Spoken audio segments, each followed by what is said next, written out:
자, 우리가 이전 시간까지 3주 동안 디도서를 통해서 건강한 교회를 함께 꿈꿨다면 미리 말씀드린 것처럼 오늘부터는 우리 교회의 5대 비전을 다시 복습하는 시간입니다.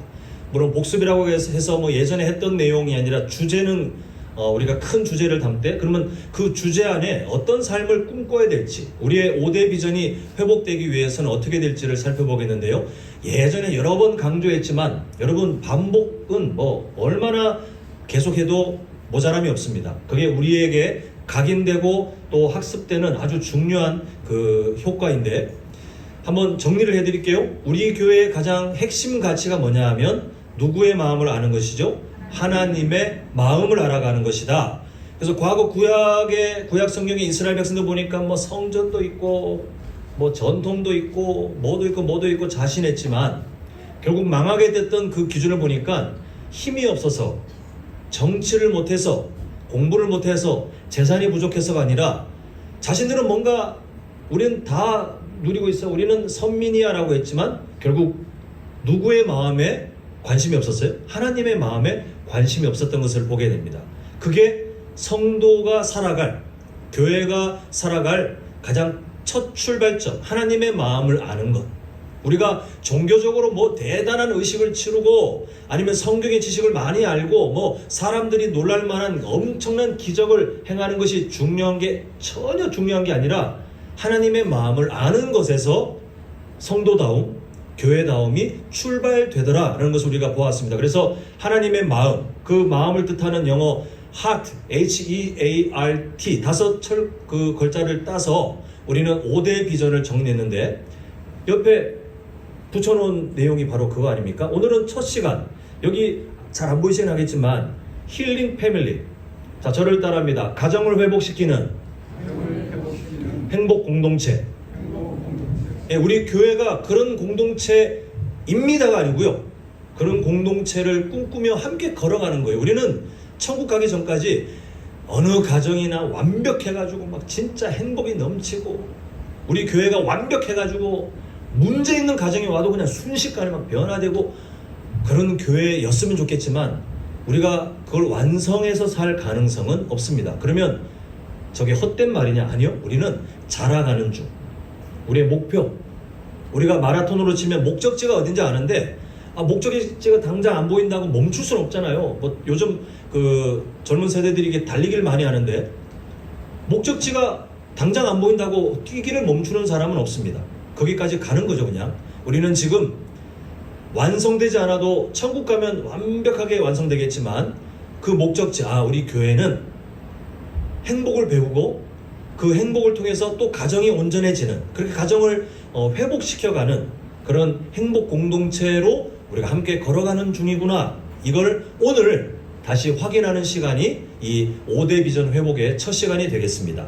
자, 사실 행복이라는 이 말은 인간 누구에게나 본능적으로 담겨있는 욕망이에요.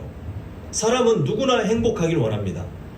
이 중에 그런 사람이 없기 때문에 제가 비유를 하자면, 대체로 이제 나중에 장성하면 어떤 생산적인 일을 이제 하는 것으로 자신의 보람도 찾고 또 생존도 이어가잖아요. 그런데 그걸 아예 안 하는 사람들이 있어요. 아예 그냥 일하다가 다 그만두고 그냥 놀래, 펑펑 뭐 돈 쓰고 막 놀고 그런 사람들이 있습니다. 그런데 그런 사람들조차도요, 왜 그렇게 하냐면 자기의 행복을 위해서. 또 열심히 일하는 사람들은 그러면 행복이 없느냐? 아니요. 매일마다 마음속에 아니면 실제로 막 품에 사직서 하나 꼽고 오늘은 내가 내 팀장한테 아니면 우리 사장한테 얼굴에다 사직서 던지고 내가 쿨하게 내가 나오리라, 그런 마음을 품고 출근하지만 그러나 다시 현실에 적응하고 하루를 견뎌내는 그 사람도요, 왜 그렇게 견디냐면 바보라서가 아니라 그렇게 해서 나중에 내가 추구하는 어떤 행복을 얻거나 지킬 것이라고 하는 마음이 있기 때문에 그렇게 살아가요. 결국 인간은 어떤 형태로든 행복을 찾고 거기에 맞는 뭔가를 자꾸 합니다. 근데 문제는 그 행복을 찾는 방향이 하나님의 마음과 다를 때가 참 많이 있어요. 그러니까 우리가 행복을 누리는 그 조건들을 보면 항상 뭔가를 얻는 것에서 누리려고 하는 것을 보게 돼요. 그래서 항상 더 나은 성적을 얻으면 행복해질 것 같고, 더 좋은 학교에 진학하면 행복해질 것 같고, 그리고 더 좋은 직장에 취업하면, 그리고 더 많은 통장의 잔고, 괜찮은 집, 부동산 땅, 나중에 노후의 어떤 환경들, 이런 것들을 얻으면 행복해질 것 같은 마음에 열심히 그렇게 살아가고 있어요. 그 행복을 얻으려고도 노력하지만 그걸 얻은 사람들은 잃어버릴까봐 막 노심초사 불안해하면서 그렇게 자신들이 생각하는 그 행복을 찾고자 막 눈이 막 시뻘겋게 혈안이 된 것처럼 그렇게 매일매일 고군분투하며 살아가는 것이 사람들의 일반적인 모습입니다. 근데 안타깝게도 그렇게 행복을 찾고자 하지만 지켜지지도 못하고 도달하지도 못해요. 비유하자면 사막에 있는데 그 사막에 목이 말라서 지금 죽을 것 같은 사람이 저기 보니까 물 같은 게 막 어른어른 그래서 야 내가 저기 가면 내가 목마름을 해결할 수 있겠지. 그 사람에게 가장 행복은 뭐예요? 지금 당장 물 마시는 거. 근데 막 기를 쓰고 힘을 내가지고 갔더니 물이 아니라 신기루, 열에 의해서 그냥 아른아른 마치 물처럼 보였는 신기루. 그런 식이에요. 뭔가 그게 도달하면 내가 이제는 다 해결되겠지라고 생각하지만 도달해봐야 그러나 곧 그 행복, 만족은 순식간에 사라져요. 그래서 이게 현대 심리학 용어 중에 뭐냐면 쾌락의 쳇바퀴라는 말이 있습니다. 쾌락의 쳇바퀴. 어린 자녀들 중에 이렇게 뭐 햄스터나 다람쥐를 키우도록 허락해 주신 분들이 계실지 모르겠는데 쳇바퀴는 이게 둥근 원통이어서 그 안에 작은 동물이 들어가가지고 막 달리고 싶은 그 욕망을 거기서 푸는 거예요. 막 달리지만 그냥 거기서 돌잖아요. 열심히 햄스터나 다람쥐 같은 애들이 막 나는 열심히 달렸다라고 하지만 결국은 뭐냐면 그 제자예요. 왜 그런 용어가 생겼냐면 사람들이 뭔가를 얻기 위해서 막 그 동물처럼 열심히 진짜 막 땀날 정도로 숨이 가쁠 정도로 그렇게 달리지만 정신 차려보면 그냥 그 제자리인 것처럼 사람의 욕구가 행복을 찾아서 뭔가를 열심히 하지만 그 뭔가를 얻잖아요. 그게 오래 안 가고 순식간에 적응이 돼서 그것보다 더 뭔가 강력한 자극을 사람이 요구하는 거예요. 그걸 얻기 위해서 또 열심히 해서 얻으면 순간 뭐 짧게는 몇 시간, 며칠 아니면 뭐 길게는 몇 주 아니면 정말 길어야 몇 달 가겠지만 그런데 그것도 적응되면 이제 또 그 목마름을 채우기 위해서 열심히 달려간다는 겁니다. 그런데 채워져요? 안 채워져요? 안 채워져요. 쾌락의 쳇바퀴. 아무리 쾌락을 향해 행복을 향해 달려봐야 결국은 제자리. 이게 인간이 행복을 추구하는 인간의 연약한 한계다라는 것이 뭐 성경도 그렇게 말하고 있지만 이 세상이 그냥 인간 본성에 대해서 연구해보니 그렇더라라고 결론을 내린 용어가 바로 그거라는 거예요. 성경 말씀도 그렇습니다. 자, 우리 전도서 2장 10절 보면 자, 무엇이든지 내 눈이 원하는 것을 내가 금하지 아니하며 무엇이든지 내 마음이 즐거워하는 것을 내가 막지 아니하였으니 이는 나의 모든 수고를 내 마음이 기뻐하였으면 행복을 누렸대요. 이것이 나의 모든 수고로 말미암아 얻은 몫이로다. 이게 누가 한 말일까요? 하나님께서 모든 것들을 누리게 한 지혜까지도 모든 것들을 누리게 한 지혜자 솔로몬이 하여튼 이 세상에 그 시대에 누릴 수 있는 모든 것을 누렸던 거예요. 기쁨을 경험했답니다. 그런데 결론, 자 11절 함께 읽겠습니다. 시작. 그 후에 내가 생각해본즉 내 손으로 한 모든 일과 내가 수고한 모든 것이 다 헛되어 바람을 잡는 것이며 배 아래에서 유익한 것이로다. 우리가 잘 아는 전도서의 그 강력한 메시지, 헛되고 헛되고 헛되니 헛되도다. 모든 것을 누렸는데 누려보니 쾌락의 쳇바퀴. 솔로몬도 뭔가 열심히 할 수 있는 모든 거 나중에 방탕한 시간까지 막 나타나고 있어요.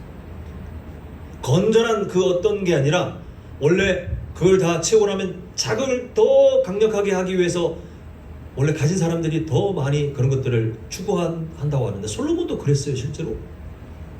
근데 결국은 노년에 내린 결론 헛되다. 그 채워지지 않는 그렇게 찾았지만 채워지지 않는 그 목마름을 그렇게 얘기했어요. 이게 세상 사람들이 추구하는 행복의 실체예요. 근데 하나님께서는요, 우리를 향해서 절망적인 메시지를 주는 것이 아니죠. 우리가 예전에 우리 교회 설립 예배 때 그 메시지를 함께 봤는데, 이스라엘아 너희는 행복한 자로다. 행복을 하나님은 가르치고 계세요. 세상에서 말하는 행복은 다 헛된 결론에 도달할 수밖에 없다고 하는데 왜 하나님은 우리에게 행복을 말씀하시냐? 그게 달라서 그래요. 우리의 본능이 추구하는 세속적인 행복을 목말라 하는 우리의 죄로 오염된 본성과 하나님이 가르치는 행복이 달라서 그런데, 우리가 결국 가정을 회복시키는 행복 공동체로 우리 교회가 자라가기 위해서는 거기에서 출발해야 돼요. 행복에 대한 바른 이해와 그리고 하나님이 우리에게 가르치시는 행복이 뭔지를 알아야 우리의 개인의 삶도 그렇지만 하나님이 주신 최소 공동체인 각 가정들이 그 행복을 통해 회복되고 다시 성장하는 그 선순환이 행복에 대한 바른 이해에서부터 출발하는 것을 보게 됩니다.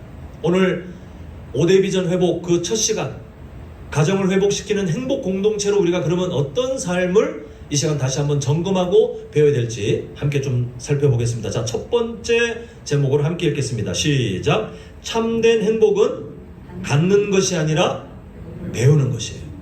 자, 다시 한번, 참된 행복은 뭐라고요? 갖는 것이 아니라 배우는 것이다 라고 말하고 있습니다. 자, 지금 우리가 빌립보서를 보고 있는데 이 진리를 하나님께서 사도 바울의 그 삶을 통해서 우리에게 알려주시는데요, 잠시 그 배경을 좀 이해해야 오늘 본문을 바로 이해할 수 있을 것 같습니다. 지금 사도 바울이 복음을 전하다가 잡혔어요. 지금 가택연금, 집에 있지만 갇혀서 꼼짝달싹 할 수 없는, 그리고 사형이 언도되면 이제는 더 처참한 자리로 갈 수 있는 그런 미래가 불확실한 상황 가운데 있는데, 그런 상황 속에 있는 사람이 하는 말이 오늘 본문입니다. 자, 11절 다시 한번 보면요, 자, 함께 읽겠습니다. 시작. 내가 궁핍함으로 말하는 것이 아니라 어떠한 형편에든지 나는 자족하기를 배웠노니 라고 말하고 있습니다. 여기서 말하는 자족이라고 번역된 아우타르케스라고 하는 헬라어이거는요, 외부 환경에 영향받지 않는, 흔들리지 않는 내적 만족을 말합니다. 이게 최고 아닙니까? 내가 지금 뭔가 행복을 누리는데 옆에 영향을 받아가지고 순식간에 마치 모래 위에 지은 집, 사상누각이라고 말하는 사자성어처럼 모래 위에 지은 집처럼 내가 지금 뭔가 누리고 있는 것 같은데 어떤 외부 환경 때문에 순식간에 그렇게 들쑥날쑥하는 행복이라면 그건 행복이 아니고 불안해요. 근데 사도 바울은 지금 뭐 말하냐면, 감옥에 갇혀 있고 미래가 불투명한 사람이 자족, 어떤 환경에도 흔들리지 않은 자족을 말하는데, 지금 우리가 주목해야 될 거 있잖아요. 이게 11절 끝입니다. 네 글자 뭐라고 되어 있죠? 배원노니. 자, 12절도 마찬가지예요. 보겠습니다. 나는 비천에 처할 줄도 알고 풍부에 처할 줄도 알아. 모든 일 곧 배부름과 배고픔과 풍부한 궁핍에도 처할 줄 아는 일체의 비결을 마지막에 네 글자 배웠노라 라고 말하고 있습니다. 솔로몬이 다 누려보니 헛되더라. 그 부요함, 풍요로움, 그걸 다 누렸던 사람이 지금 헛되도다라고 했던 그 고백을 보았는데, 지금 사도 바울은 내가 다 누려보았는데가 아니라 풍요로움도 누려봤고 인생의 밑바닥도 쳐봤고 온갖 상황들을 다 누린 속에도 자족, 내가 풍요할 때도 흔들리지 않는, 마음으로 죄짓지 않고 하나님으로부터 만족을 누리는, 내가 인생의 밑바닥에 있다 할지라도 자족, 흔들리지 않는 하나님의 행복을 누리는 그 삶의 일체의 비결을 배웠노라. 11절과 12절 끝에 나와 있는 그게 핵심이에요. 사람들이 생각하는 행복, 또 세상이 예수님 믿는 우리를 속이며 유혹하는, 가르치는, 우리를 현혹시키는 가짜의 행복은요, 뭔가를 가져야 된다고 생각합니다. 실제 우리가 그게 많이 속아 넘어갈 때가 많이 있어요. 물론 성도님들은 많이 이겨내시겠지만 목사님 저도 많이 넘어가더라고요. 뭔가 가져야 행복할 것 같아요. 뭔가 채워져야 행복할 것 같아요. 저는 성도님들께서, 물론 제가 이렇게 말하는 게 뭐 안 될 거다 이게 아니라 그냥 현실을 말씀드리자면, 저는 늘 우리 교회, 우리 성도님들을 보면 마음속에 뭔가 구멍이 뻥 뚫린 것처럼 그 허한 그런 기분이 드는 부분이 있는데, 연로하신 성도님들이 많이 계신데, 그러니까 우리 건물이 층고가 3층이 제일 높아서 이게 본당이 되었다고 하더라고요. 올라오실 때마다 힘드실 거를 알고, 이 더운 여름날 땀을 펄펄 흘리면서 무릎 잡고 그렇게 올라오실 것을 알다 보니 늘 마음이 여기가 뭔가 불편해요. 재정적으로 넉넉하면 그냥 뭐 고민할 거 없이 교회를 아예 새롭게 짓든지, 아니면 뭐 엘리베이터를 넣든지, 아니면 제가 하다못해 매 주일마다 인부들을 사가지고 우리 성도님들 업고 올라오게 하든지, 뭐든 해결하면 좋겠지만 아닌 거 아시잖아요. 그렇죠? 우리가 늘 지금 긴축하면서 견뎌내야 되는 그런 상황 속에 있어요. 그러니까 가끔씩은 마음속에 휙 지나가는 생각입니다. 이걸 뭐 깊이 묵상하는 건 아닌데, 세상에 막 몇백억씩 막 사기치고 횡령하고 속여먹고 악한 방법으로 그렇게 하는 사람들이 있는데, 하나님 우리 교회 넉넉한 돈 주시면 그냥 우리 성도님들 무릎 안 아프게, 그리고 우리 교회 사이즈에 맞게 진짜 고민 안 하게 다 종교 시설로 교회 해가지고 남는 건 다시 돌려드릴게요. 그렇게 좀 너무 아쉬워요. 근데 정말 만약에 그런 일이 있어가지고, 제가 어느 날 이번 주에 하늘에서 뭔가 종이가 한 장 떨어져 보니까 로또 용지인데 뭐가 채워져 있어서 뭐지? 하고 냈더니 1등에 당첨되면 저는 망설이지 않고 엘리베이터를 설치하든지 뭐 할 것 같아요. 근데 여러분, 솔직히 우리 한번 생각해 보면 그런 일이 있으면 성도님들이 할렐루야, 세상에 그런 기적이 있습니까? 저도 막 사람들한테 막 간증하고 막 목사님들한테 막 자랑하고 이렇게 마음의 꿈을 꿨는데 이런 일이 하나님이 채워주시네요. 그 얼마나 갈 것 같아요? 그 만족감과 행복이 얼마나 갈 것 같습니까? 뭔가 가졌잖아요. 그렇게 바라던 재정을 갖고, 그렇게 바라던 엘리베이터가 생기고 편하게 올라오는 성도님들을 보면서 아마 순간 며칠, 몇 주, 몇 개월, 아니 길게 잡아도 뭐 몇 년 봅시다 그래, 그 행복감이 있다고 한들 영원히 못 가요. 쾌락의 쳇바퀴 그마저도 우리가 교회의 그 어떤 공공의 이익을 위한 그런 거지만, 그마저도 그렇게 얻어서 내가 뭔가를 가져서 얻게 되는 만족감과 행복은 오래 못 가요. 그 성경은 자꾸만 우리에게 거기서 눈을 돌리라는 거예요. 지금 아까 전에 보았던 제목 기억나십니까? 참된 행복은 갖는 것이 아니라 뭐 하는 거라 그랬죠? 11절과 12절 끝에 있는 것처럼 뭐 하는 거예요? 배우는 거예요. 여기 배우다라고 번역된 그 헬라어 단어는요, 뭐냐 하면 이 만다노라고 하는 말인데, 이게 뭐냐 하면 지식이 아니라 경험이에요. 경험. 여러분 중에 수영 잘하시는 분들이 계실지 모르겠는데, 수영을 태어나기부터 잘하는 사람이 있다면 논외로하고, 대체로 갑자기 물에 빠지면 우리는 다 죽잖아요. 그런데 그 어떤 사람에게 수영에 대한 A부터 마지막 G까지 그냥 1부터 100까지 수영에 대한 이론 책을 만들어가지고 시킨들, 그 사람 바다에 빠뜨리면 죽습니다.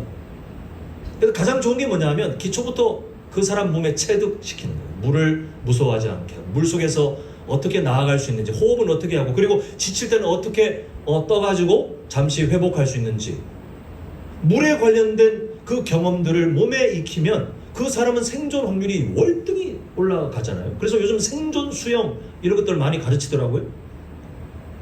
여기서 말하는 11절과 12절에 어떤 환경에도 영향받지 않는 그 참된 행복, 자족이라고 번역된 그 참된 만족은 경험을 통해서 배울 수밖에 없어요. 뭘 배우는지는 우리가 나중에 보겠지만요, 그거는 배울 수밖에 없어요. 그러니까 성도님들, 행복에 대한 우리의 가치관을 지금 빨리 점검하셔야 돼요. 목사님, 저도 이게 너무 많이 남아있고 앞으로도 순간순간 튀어나올 게 뻔한데, 성도님들 한번 잘 보십시오. 특히 부모님들, 자녀들에 대해 갖고 있는 그 사랑, 근데 그 사랑에 어떤 것들이 이루어지고 되면 얻어지고 채워지면 행복할 것 같지만요, 맞아요, 행복한데 오래 못 가요. 자녀들에게 만약에 그런 것들, 그 행복을 자꾸 자신의 삶으로 가르치면 아이들은 자기도 모르게 비의도적인 교육에 의해서 더 강력하게 그게 강화가 돼요. 우리 부모님이 추구하는 것처럼 나도 돈, 좋은 직장, 어떤 눈에 보이는 그 어떤 것들을 얻어야 나도 행복에 도달하겠지. 세상도 그렇게 가르치는데 부모님들이 그렇게 자기도 모르게 삶을 통해서 가르치면 우리는 행복 공동체를 만들어 갈 수가 없어요. 늘 쾌락의 쳇바퀴로 살면서 허덕허덕 될 수밖에 없어요. 점검하십시오. 행복은, 하나님이 주시고자 하는 만족은 뭔가를 얻어서가 아니라 그거와 상관없이, 다시 말씀드리지만 얻는 거와 상관없이 배움을 통해, 경험을 통해, 하나님이 우리를 다듬으시는 이 광야의 과정을 통해서 체득하게 하시는 그 실제적인 경험을 통해서 그때 우리는 진짜 환경에 상관없는 만족, 행복을 우리는 드디어 가질 수 있게 돼요. 누릴 수 있게 돼요. 저는 우리 성도님들께서 이 삶을 경험할 때, 제가 어제 금요일날 그 기도 부탁한 것처럼 다른 교회 중고청 그 연합수련회에 가서 말씀 전했는데, 그때 이제 요셉에 대한 얘기를 했는데요, 성도님들한테도 그 이야기를 해야 될 것 같아요. 요셉이 형제들을 만났을 때, 지금 권력도 있고, 근데 그 형제들을 만났을 때에 그 형제들이 저라면 죽이고 싶을 것 같아요. 내 인생을 밑바닥으로 던진 사람 아닙니까? 근데 그렇게 말하지 않더라고요. 자, 창세기 45장 5절 상반절입니다. 보면 당신들이 나를 이곳에 팔았으니 이제 한번 슬슬 지난 세월 좀 계산해 봅시다가 아니라 뭐라고 말하냐면 근심하지 마소서, 한탄하지 마소서. 지금 누가 더 안 달랐냐면 요셉이, 형들은 지금 벌벌 떨고 있고, 이 요셉이 아유 근심하지 마세요, 한탄하지 마세요.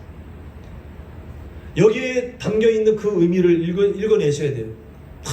그 높은 의자에 앉아가지고 근심하지 마십시오, 이렇게 빈정거리는 게 아니라 지금 진심으로 막 안달이나 근심하지 마십시오. 근데 그렇게 말하는 이유가 뭐냐 하면 총리가 되어서 예전에 아버지 야곱에게 편애를 받던 그때보다 더 부를 누리고 있어서,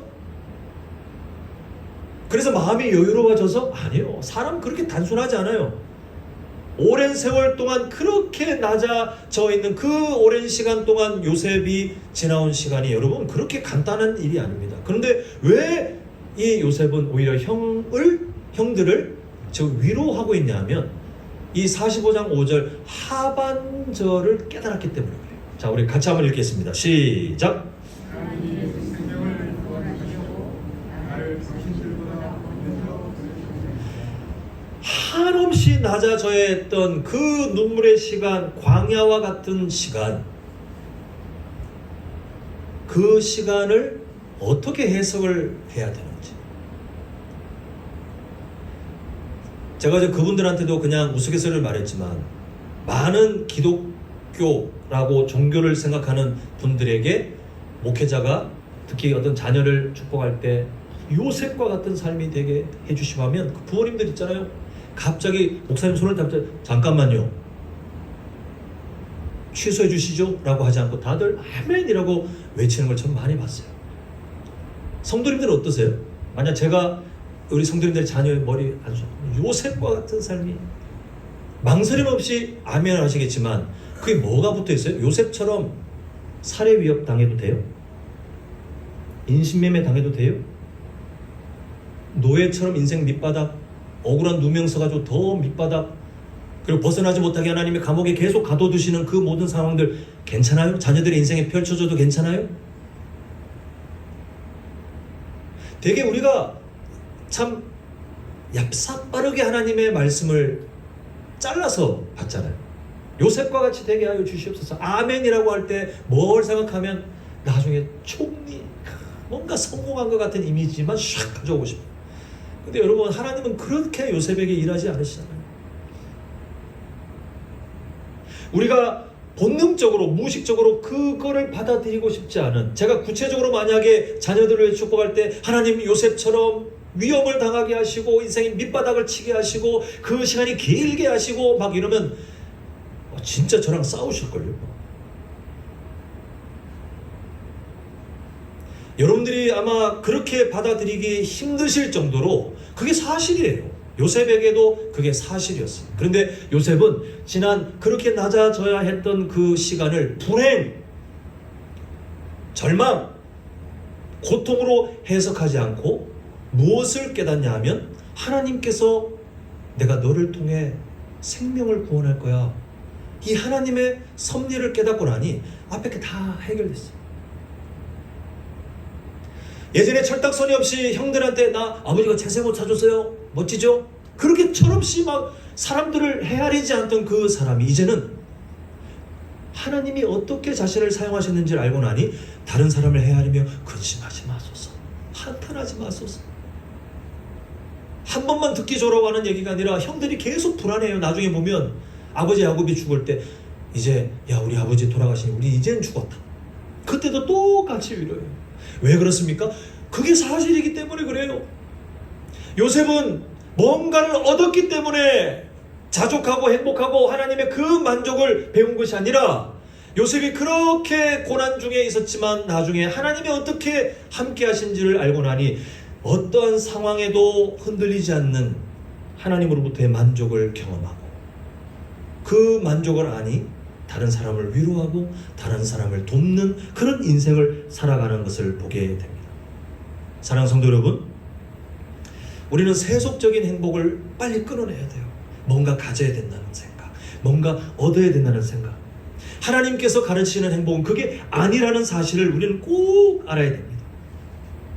만약 우리가 예수님 믿는다고 하면서도 세상 사람들처럼 뭔가를 계속 갖기 위해 살아가고 있다면 너무 안타깝게도 하나님이 우리와 동행하시는데도 여러분들은 쾌락의 쳇바퀴에 빠져가지고 늘 목말라요. 늘 뭔가 갈증이 생기고 늘 불만이에요. 절대로 하나님이 주시는 그 자족하는 삶을 경험할 수가 없게 됩니다. 근데 하나님께서 주시는 행복에 관심을 가지시고 그 비결을 다시 확인하시고, 그리고 우리 삶에 아까 행복은 배우는 거라 그랬잖아요. 우리 기도 제목이 또 그렇게 추가되는 거죠. 하나님께서 주시는 행복은 그냥 가만히 있으면 되는 것이 아니라 내가 뭔가 얻어서가 아니라 배우는 거라고 했는데 하나님 배우게 하여 주시옵소서. 우리가 그렇게 사모하고 살아가면 인격적이신 하나님께서 우리의 삶을 통해 하나님의 행복이 뭔지를 그 자족을 경험하도록 배우도록 우리가 체득하도록 하나님이 인도하십니다. 바라기는 우리 모두가 하나님이 가르치시는 그 참된 행복을 더 배우고 더 누리고 더 자랑할 수 있는 복된 삶이 되시길 간절히 소망합니다. 자, 두 번째 제목 함께 읽겠습니다. 시작. 참된 행복은 상황이 아니라 하나님과의 관계에서 시작합니다. 네, 아까 전에 말씀드린 첫 번째 주제와 또 연결되는 거예요. 거기서 자족이라는 말은 외부 환경이 건드리지 못하는 흔들림 없는 만족, 참된 그 행복이 바로 자족이라는 말로 번역된 헬라어라고 그랬잖아요. 똑같아요. 이 제목이 그거예요. 상황. 우리는 자꾸만 어떤 상황에 의해서 행복을 경험하려고 뭔가 얻으려고 하는 그 세속적인 행복에 물들어 있을 때가 있는데 그렇잖아요. 그러면 내가 뭔가가 얻어져서 행복했던 그 마음은요 순식간에 무너집니다. 악한 마귀가 여러분들이 만족하고 행복하고 기쁨을 누리는 삶을 살게 두느냐? 아니요. 너무 싫어하거든요. 순식간에 무너지게 해요.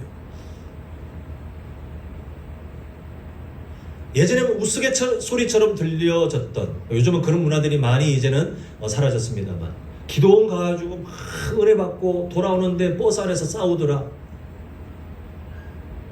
그게 왜 그러냐 하면 그 안에서 하나님과의 친밀한 교제가 아니라 그때 종교적인 감정, 여러분 그런 거에 많이 속아 넘어가신 적이 계실 거예요.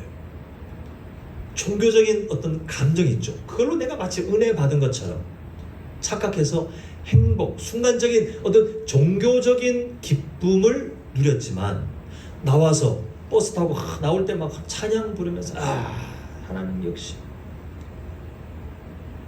근데 차 안에서 다른 사람하고 막 자리 갖고 싸우고 보니 그 사람도 같이 기도원에 있었던 사람이고, 이런 일들이 우스갯소리처럼 예전에 전해졌지만 설마라고 우리는 말하기가 사실 조심스럽지 않습니까? 상황을 우리가 행복의 조건으로 가지면 순식간에 무너져요. 근데 그게 아니더라는 거예요. 하나님과의 관계에서 출발해요. 자, 우리 13절이 바로 그 의미입니다. 자, 함께 읽겠습니다. 시작. 내게 능력 주시는 자 안에서 내가 모든 것을 할수 저도 청년 때 이 말씀에 대해서 엄청난 착각을 한동안 했었는데 13절을 잘못 오해할 수 있기 때문에 제가 추가로 좀 설명을 드리겠는데요. 많은 분들이 13절을 보면 내가 이제 뭔가를 할 수 있는 능력, 그 전에 내가 잘 못했는데 뭔가를 할 수 있는 능력이 이제 하나님 때문에 생기겠거니 그 13절로 그렇게 암송하는 분들이 계시는데요. 이거 큰 착각이에요. 예를 들어 학교에서 성적이 중위권 정도 되는 학생이 이렇게 생각하는 겁니다. 내가 지금 성적이 중위권인데 내가 의대를 가고 싶어. 근데 이 말씀을 본 게 내게 능력 주시는 자 안에서 내가 모든 것을 할 수 있다고? 지금부터 열심히 공부해서 나도 의대 갈 수 있을 거야. 갈 수 있어 없어요? 그래도 희망을 두고 싶으시겠지만 현실은 못 갑니다.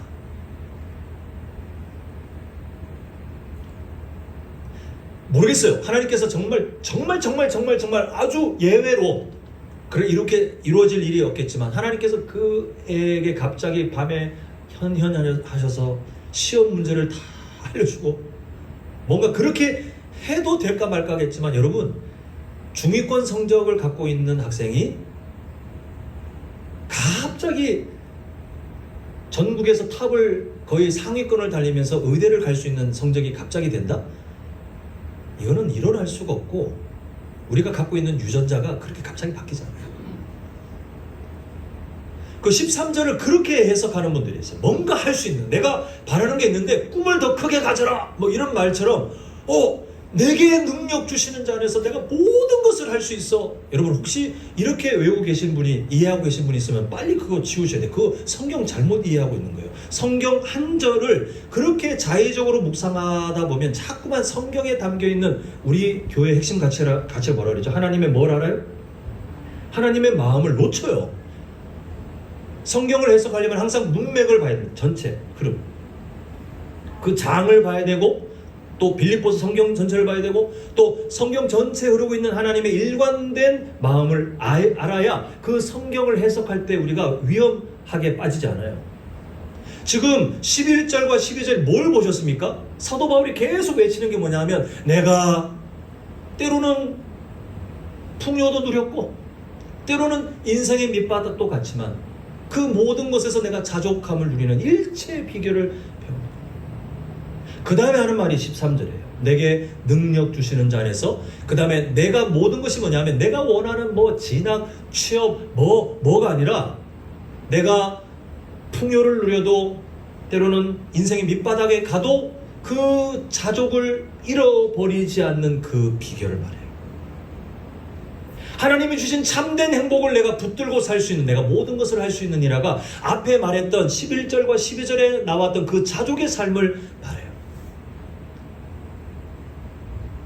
저는 저를 비롯해서 우리 모두가 환경에 영향받지 않는 참된 행복, 하나님이 주시는 그 만족을 삶에서 더 많이 배우셨으면 좋겠는데, 그 비결은요, 너무 단순하지만 내게 능력 주시는 자, 그 다음에 세 글자예요. 뭐라고 되어 있습니까? 안에서예요. 좀 더 우리가 잘 아는 말로 바꾸면 하나님과의 친밀한 관계를 누리고 있을 때,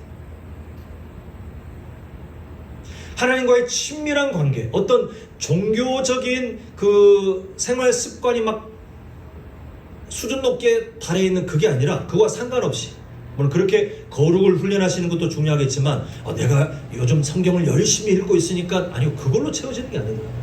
내가 요즘 기도를 더 열심히 하고 있으니까 그것이 보장이 되는 게 아니더라고요. 내가 요즘 교회 봉사를 열심히 하고 있으니까, 아니요, 그게 아니더라고요. 물론 그렇지 않은 삶보다 그렇게 하는 그런 삶 가운데 하나님과의 친밀한 관계가 회복되고 누려질 확률이 높아지겠지만 그 종이 한 장 차이긴 한데 그게 책임져지는 게 아니라 하나님과의 친밀한 관계 안에 있을 때 그때 풍요로움을 누릴 때도 마음에 범죄하지 않고 만족할 수 있는 행복. 인생의 밑바닥에 간다 할지라도 마음에 범죄하지 않고 거기서도 오히려 행복을 누릴 수 있는, 지금 사도 바울의 삶이 실제로 그렇지 않습니까? 그런 비결.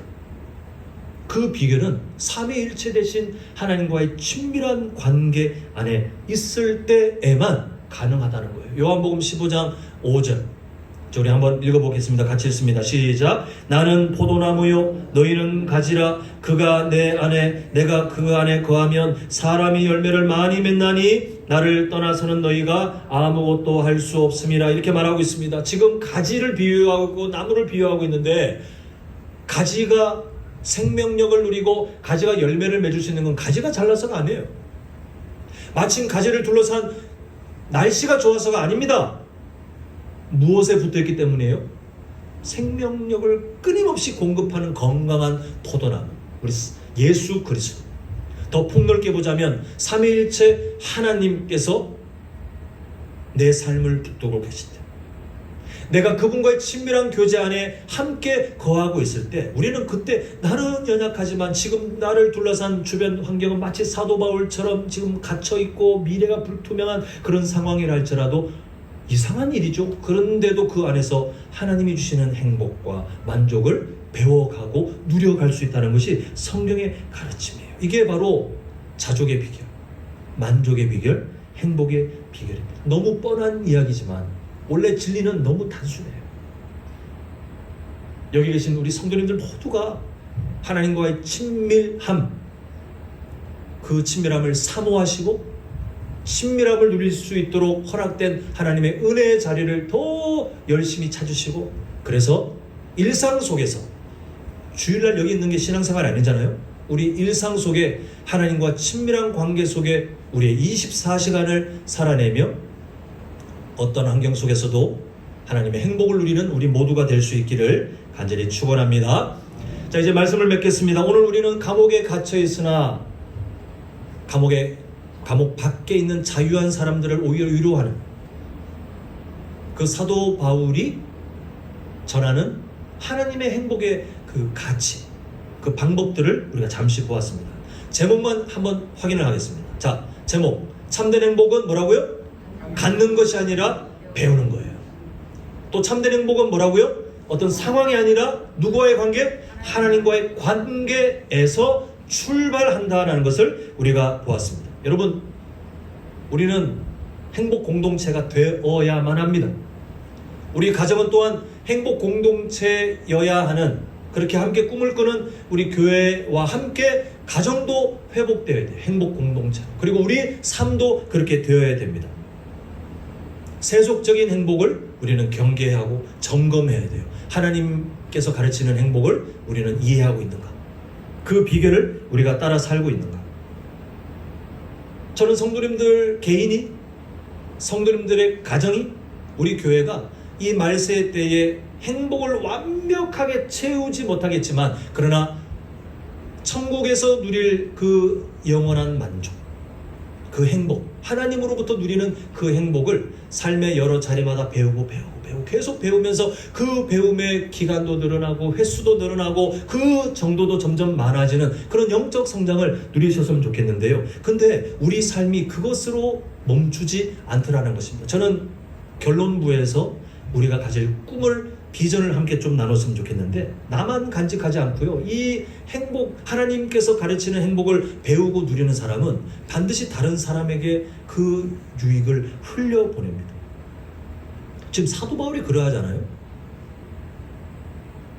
자신의 삶을 통해 내게 능력 주시는 자 안에서 내가 풍요로울 때도 자족, 내가 인생의 밑바닥을 치고 있을 때도 자족할 수 있는 그 비결을 감옥에 갇혀 있는 사도 바울이 감옥 밖에 자유를 누리고 있는 빌립보 교회 성도들에게 그 은혜를 끼쳤더니, 그리고 교회 역사 가운데 여러 성도들에게 은혜를 끼치고 수천 년이 지나서 또 멀리 한국 땅의 여수 땅에 살고 계시는 지금 성도님에게조차 하나님께서 주신 그 은혜가 사도 바울의 신앙 고백을 통해서 우리에게까지 지금 전달돼서 우리가 지금 함께 영적 교훈을 살펴보고 있잖아요.